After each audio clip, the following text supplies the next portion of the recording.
Rich, hearty, and packed with flavor, this Aubergine Bolognaise is the perfect twist on a classic.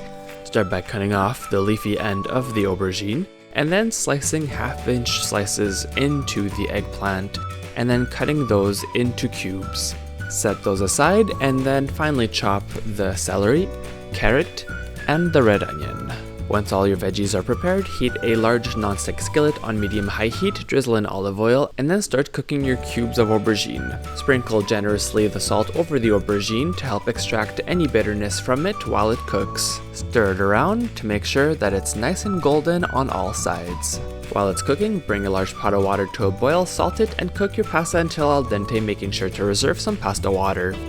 Once the aubergine is nice and golden, add in the rest of the vegetables and cook for 5 minutes. Once cooked, remove the vegetables from the pan, place in a large clean bowl so you can reuse the same pan to cook the ground beef. Break it down while it's cooking and add in the dry basil and the oregano. Stir it in, and then you want to add in the passata or the tomato sauce and a 1/4 cup to 1/2 cup of the pasta water.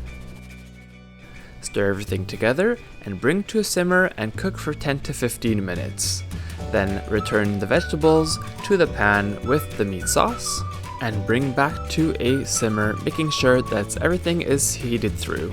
Now you're ready to enjoy this amazing Aubergine Bolognaise on your favorite pasta and garnish with some fresh parsley and some grated cheddar cheese. Find the full recipe at FrenchKissCook.com. Click on the icon to subscribe to our channel and on the video for more recipes.